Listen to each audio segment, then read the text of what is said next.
Air merupakan kebutuhan elementer hidup manusia yang dikaruniakan oleh Tuhan. Pertumbuhan jumlah penduduk dan perkembangan aktivitas ekonomi di daerah istimewa Yogyakarta menyebabkan meningkatnya kebutuhan terhadap air baku. Eksistensi air tanah sebagai salah satu sumber air baku setempat menjadi pilihan yang relatif mudah dijangkau bagi masyarakat DIY untuk memenuhi kebutuhan tersebut. Dari sisi permintaan, pembuatan sumur bor produksi untuk mengambil air tanah banyak dilakukan oleh pelaku usaha dalam menjalankan usahanya maupun oleh pihak perorangan untuk memenuhi kebutuhan hariannya. Kebutuhan terhadap air tanah pada sektor domestik maupun usaha akan bertambah seiring dengan perkembangan demografi dan sektor ekonomi DIY. Dewasa ini, aktivitas usaha diperkirakan akan terus meningkat pasca dicabutnya kebijakan PPKM di penghujung tahun 2022. Berdasarkan angka-angka yang ada, maka pada hari ini pemerintah memutuskan untuk mencabut PPKM. Dari sisi suplai, keberadaan air tanah pada akuifer berasal dari siklus hidrologi, yaitu dari perkolasi air hujan pada zona imbuhan air tanah. Siklus hidrologi ini digerakkan oleh cuaca. Akhir-akhir ini, perbandingan durasi musim kemarau dan musim hujan bersifat fluktuatif. Di samping itu, karakteristik transmisivitas dan storativitas lapisan akuifer pada berbagai tempat di DIY beragam dan relatif tidak berubah. Kedua hal ini menyebabkan ketersediaan cadangan air tanah di dalam akuifer bersifat terbatas. Pada kedua sisi tersebut, yaitu kebutuhan air tanah yang semakin tinggi dan ketersediaan air tanah yang cenderung terbatas, menunjukkan adanya ketidakseimbangan. Oleh karena itu, diperlukan pengendalian dan pemantauan pengambilan air tanah untuk kegiatan usaha. Hal ini guna mewujudkan perlindungan terhadap air tanah sebagai upaya konservasi sumber daya air tanah. Assalamualaikum warahmatullahi wabarakatuh. Salam sejahtera bagi kita semua. Perkenalkan, nama saya Mikael Yanu Kusuma Kristi, Kepala Seksi Sumber Daya Air Tanah dan Geologi Bidang SDM Dinas PUPSDM DIY, peserta pelatihan kepemimpinan pengawas atau PKP Angkatan 2 tahun 2023. Melalui media ini menyampaikan dokumentasi video aksi perubahan berjudul Ontorjo, optimalisasi nilai perolehan air tanah atau NPA sebagai monitoring berkelanjutan konservasi sumber daya air tanah. Aksi perubahan ini dilatar belakangi oleh adanya ketidakseimbangan antara peningkatan kebutuhan air tanah dan keterbatasan ketersediaan air tanah. Untuk melindungi keberadaan sumber daya air tanah, diperlukan pengendalian melalui pemantauan terhadap aktivitas pengusahaan air tanah.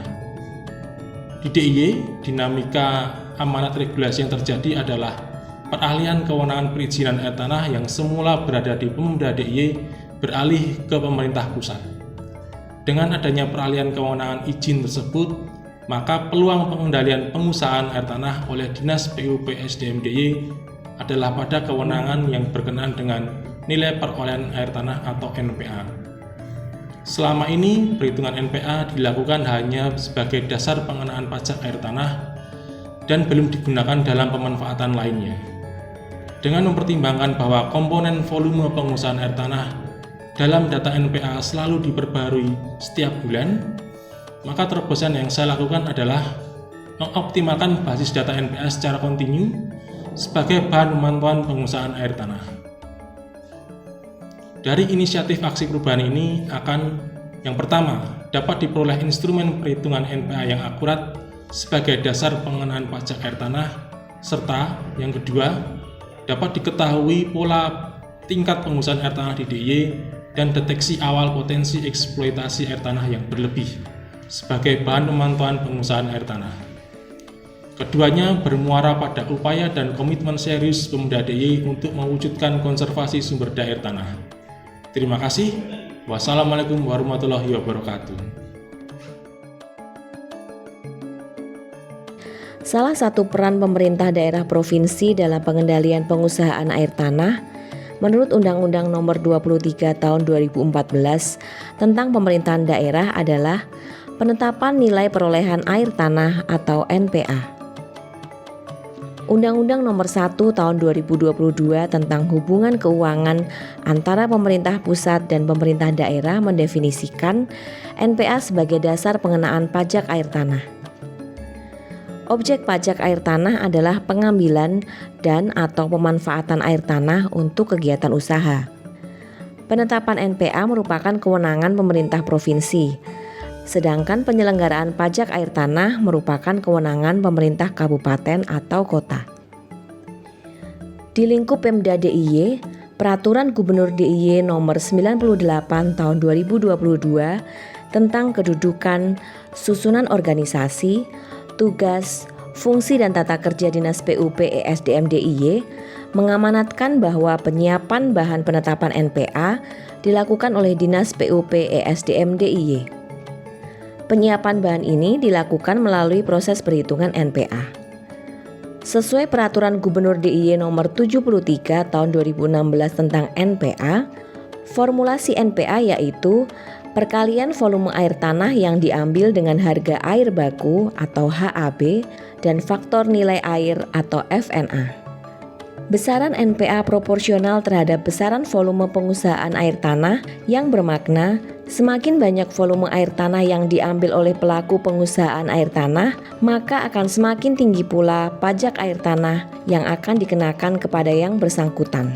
Hal ini berarti bahwa NPA dan pajak air tanah merupakan salah satu faktor penentu atau pembatasan pengambilan volume air tanah oleh pelaku usaha dengan mempertimbangkan kemampuan finansial badan usahanya. Perhitungan NPA dilakukan terhadap setiap objek NPA atau wajib pajak air tanah pada semua kabupaten kota di DIY. Dengan mekanisme penagihan pajak air tanah kepada para wajib pajak air tanah yang diselenggarakan setiap bulan oleh BKAD Kabupaten Kota, maka perhitungan NPA oleh Dinas PUP ESDM DIY juga dilakukan setiap bulan. Adapun jumlah objek NPA berkisar 1.900 sampai dengan 2.100 objek setiap bulannya. Kondisi tata kelola data NPA saat ini adalah 1. Cara perhitungan NPA yang masih semi otomatis. 2. NPA belum terwadahi dalam sebuah basis data khusus. 3. Memerlukan upaya koreksi terhadap adanya kesalahan hitung. 4. Penggunaan data NPA hanya sebatas sebagai dasar pengenaan pajak air tanah. Tujuan dan manfaat aksi perubahan untuk mencapai kondisi yang diharapkan antara lain: 1. Tersedianya basis data NPA untuk pengelolaan data yang lebih terstruktur dan sistematis. 2. Tersedianya instrumen perhitungan NPA agar diperoleh output yang lebih akurat. 3. Tersedianya instrumen perhitungan NPA supaya mempermudah proses pengerjaan. 4. Optimalisasi NPA melalui pengolahan data komponen NPA selain untuk dasar pengenaan pajak air tanah sebagai dasar pemantauan pengusahaan air tanah di DIY. Adapun unit kerja pelaksana aksi perubahan ini adalah Seksi Sumber Daya Air Tanah dan Geologi, Bidang Energi Sumber Daya Mineral, Dinas PUP ESDM DIY.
selamat dan sukses atas aksi perubahannya optimalisasi MPA untuk konservasi atau Pontorejos. Saya mengapresiasi sekali dengan adanya tools atau alat bantu Pontorjo ini. Sangat setuju dan mendukung bahwa dengan optimalisasi nilai perolehan air tanah sebagai monitoring berkelanjutan konservasi sumber daya air tanah, optimalisasi dengan semboyan Pontorjonya, ini tentunya dapat memberikan manfaat yang cukup besar di pemerintah Kabupaten Sleman. Mendukung aksi perubahan Pontorjo, optimalisasi NPA yang dilakukan oleh rekan kami. Saya sangat mendukung aksi perubahan yang dilakukan oleh saudara Yanu, yaitu optimalisasi NPA, nilai perolehan air tanah sebagai monitoring berkelanjutan untuk konservasi sumber daya air tanah. Saya sangat mendukung Pontorjo, optimalisasi NPA untuk pengendalian air di wilayah DIY. Sangat mendukung program perubahan Pontorjo yang diajukan oleh saudara Michael Yanu.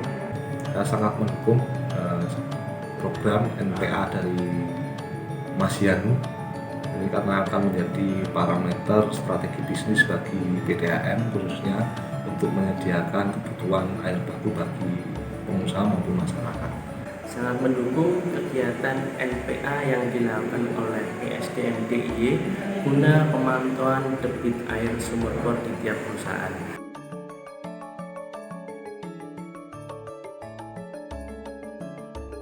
Demikian saya sampaikan dokumentasi aksi perubahan Pontorjo, optimalisasi nilai perolehan air tanah atau NPA sebagai monitoring berkelanjutan konservasi sumber daya air tanah. Semoga support dari para pihak terkait dapat senantiasa saling menguatkan satu sama lain untuk mewujudkan upaya perlindungan terhadap sumber daya air tanah di DIY agar air tanah tetap dapat tersedia untuk kebutuhan kita semua, baik pada hari ini maupun di masa yang akan mendatang.